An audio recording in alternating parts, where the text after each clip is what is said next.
ఓం శ్రీ మహాగణాధిపతే నమః. ఓం శ్రీ మహాసరస్వతే నమః.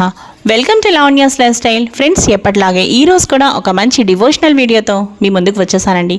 ఇక ఈరోజు ఈ వీడియో అంటే చూసేద్దాం పదండి ఫ్రెండ్స్. ఈరోజు రథసప్తమి, అలాగే మా లిటిల్ క్యూటీస్ పుట్టినరోజు కూడా ఈరోజే అనమాట. ఈరోజు రథసప్తమి పూజ మీకు నేను ఆల్రెడీ కూడా అసలు బెల్లం పరమాన్నం ఎలా తయారు చేయాలి, అలాగే రథసప్తమి పూజ ఎలా చేసుకోవాలి మీకు చాలా క్లియర్గా డీటెయిల్గా నేనైతే వీడియోస్ చాలా చేశానండి. సో అదేవిధంగా నా పూజ అయితే చాలా చక్కగా అయిపోయింది. ఇక మరో విషయం ఏంటి అంటే, ఇక రథసప్తమి రోజే మా పిల్లలు పుట్టినరోజు అనమాట. ఈసారి ఇలా కలిసి వచ్చింది. సో దాంతో చక్కగా నేను మా పిల్లలు పాలు పొంగించాము, చక్కగా బెల్లం పరమాన్నం తయారు చేసి ఇక నా పూజ అయితే చాలా చక్కగా అయిపోయిందండి. ఇంకా ఈరోజు ఈ వీడియో అయితే ఇదే ఫ్రెండ్స్. మరో మంచి వీడియోతో తప్పకుండా కలుస్తాను. అప్పటిదాకా చూస్తూనే ఉండండి లావణ్యాస్ లైఫ్ స్టైల్. మరో మంచి వీడియోతో కలుస్తాను. అలాగే ఈ వీడియోని లైక్ చేయండి, షేర్ చేయండి. లావణ్యాస్ లైఫ్ స్టైల్ ఛానల్ని సబ్స్క్రైబ్ చేయడం మాత్రం మీరు మర్చిపోకండి.